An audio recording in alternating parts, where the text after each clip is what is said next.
makeup lovers, how are you guys doing today? So this video is going to be talking all about the new makeup releases, the sneak peeks, the reveals, everything from the past week and my thoughts on them. So let's just go ahead and jump on in. The very first thing I want to talk about is an exciting release from an indie brand that I really enjoy, and they used to be called KG Beauty, but now they are KVIILN, and I really like their name because it's spelled kind of funny, but the Kate, like the 8 part of KVIILN, is actually the 8 in Roman numerals. So I thought that was really cute, and I think they changed their name because of copyright or something, but they are coming out with Genie glows, and they are liquid or cream highlighters, and these look beautiful. I really like the shade Diamond Sky, and the shade You Wish, it just looks so foiled and pretty, and I'm just excited to see these in use. I do have one product palette from KG Beauty or KVIILN now, which is the Mermaid palette, which I was really impressed with the quality of. It just looks like this. So, or maybe I should move it down a little bit so you guys can see, because I put my pictures there. But yeah, so I'm excited about the highlighters. I don't think I'm gonna go out of my way to grab one just yet because I am on a no buy. So I possibly in the future, but I'm excited about that release. Okay, so this next sneak peek is from Voss, and they are releasing a new palette, and I just don't know how I feel about this. I think it looks pretty, and I'm excited that they're coming out with a colorful palette, and I really do like their formula, but at the same time I feel like even though I like the palette, it feels a little bit jumbled, and I think that most of the colors, like I have them I have them in singles or I have them in other palettes, and something about the way that they put the colors in the palette is just so unappealing to me. Like I feel like I could just pass on it. Like I think if I went through and I rearranged the colors and I made them like lightest to darkest and I put the color families together, I would like it more. I don't know, I just feel like it's like they just like had colors and they just threw them wherever. Like they didn't like really, I mean, I'm sure that they really thought about it, but to me it just doesn't make sense. Okay, so this next sneak peek is really funny because it's not even a sneak peek. Trend Mode posted this and they said, "Is that a new KKW times Mario palette I see?" And literally Makeup by Mario just posted, "Haha, no."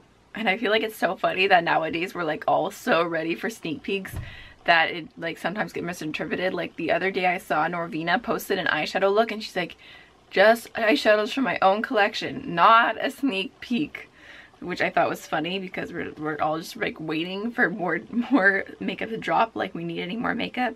But that gave me a good laugh, so I figured I would share.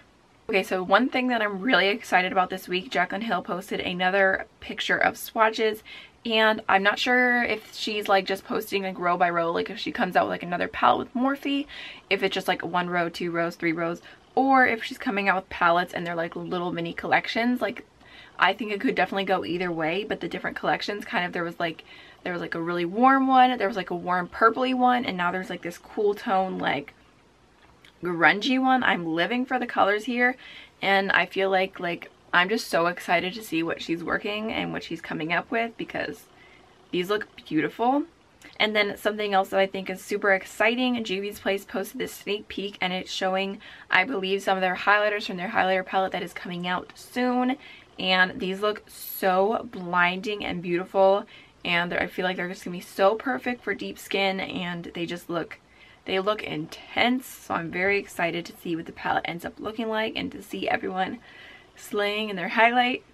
That's was sneak peek just from Kylie, and this is for summer, and I feel like Kylie does a lot of pops of color, but at the same time, okay, you can only see 5 shades in this palette, but 3 of them are browns and 1 is like a light champagne, and then there's a bright red. I'm like, I wish she would just do something colorful and keep it all together, because she has so many palettes that I'm just like, I want that one color, or I want just that one color, or like I wish I could just like compile them and make my own palette. So already I feel like I'm gonna skip on that.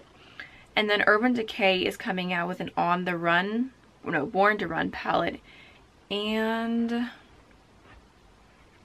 I don't know, I feel like Urban Decay has lost its fire. Like they used to release like new and innovative and just crazy and like test the limits with their makeup, and I just feel like this is just like I could take a nap. I don't know, I'm disappointed with this release. I think the packaging is beautiful, and I think like for a neutral palette it's not the worst thing I've ever seen, but I don't know, I want more from Urban Decay. Okay, so next let's talk about a release that really disappointed me and hurt my heart, and this is the Sola Look Pink Ladies eyeshadow palette. I told you guys last week I was so excited about this because I love Grease so much, and I was like, please let them stick to the Pink Ladies theme, but it's literally not. Like, there's one pink. They have a shade called So Pink, which isn't even pink. The shade Beauty School is gray. I'm like, Beauty School, like I think of like either I would go like white because it's like all the angels singing it, so like just do like a white highlight shade, or I would do pink because that's when Frenchie's hair was pink. So maybe I'm nitpicking, but I just feel like the shades don't even go with the names, and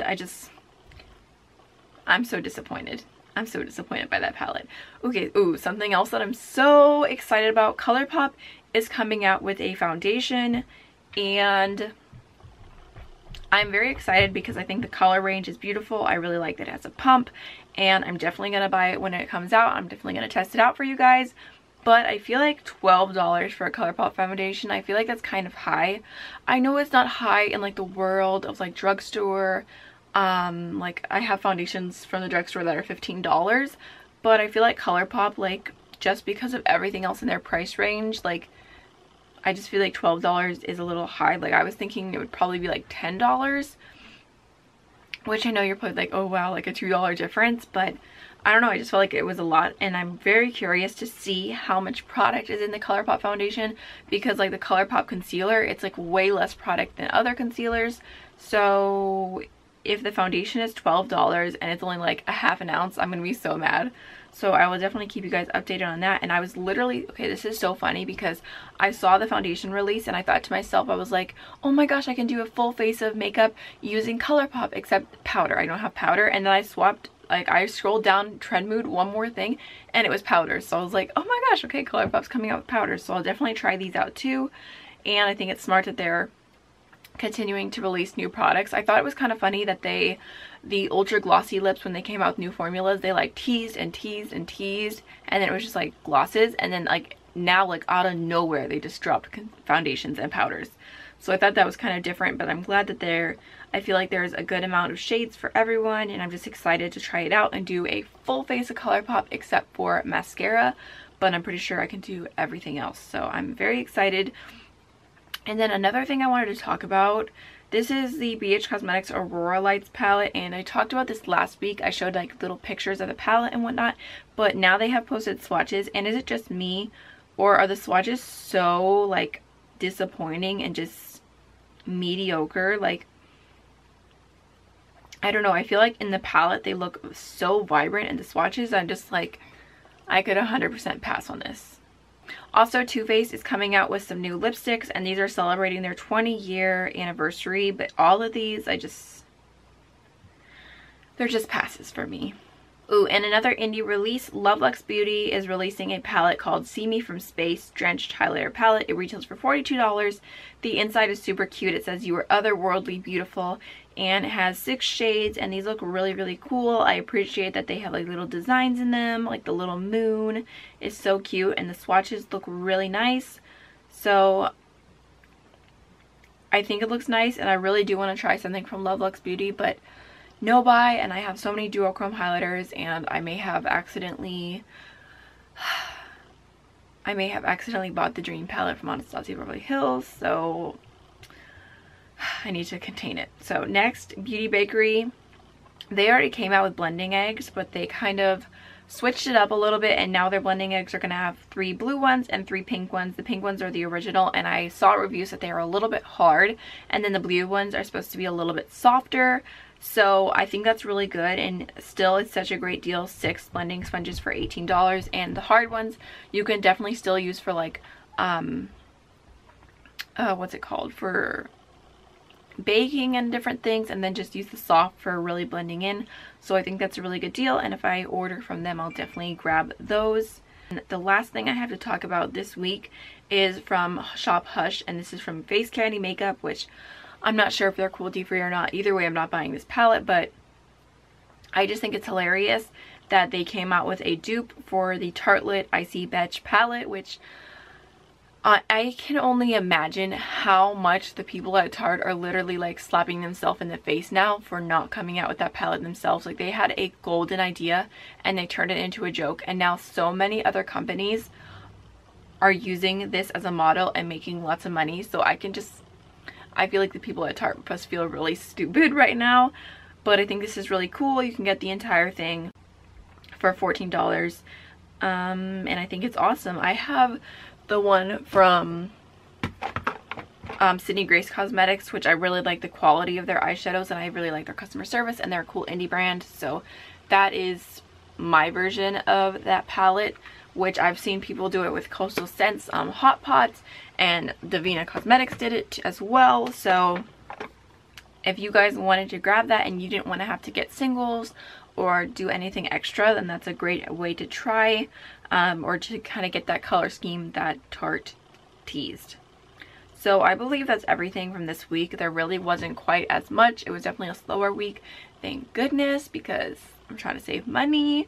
So I hope you guys enjoyed this video. Don't forget to like, comment, and subscribe. Also, let me know down below which release you're most or least excited about this week, and I will definitely chat with you guys in the comment section, and I look forward to seeing you in the next one. Bye.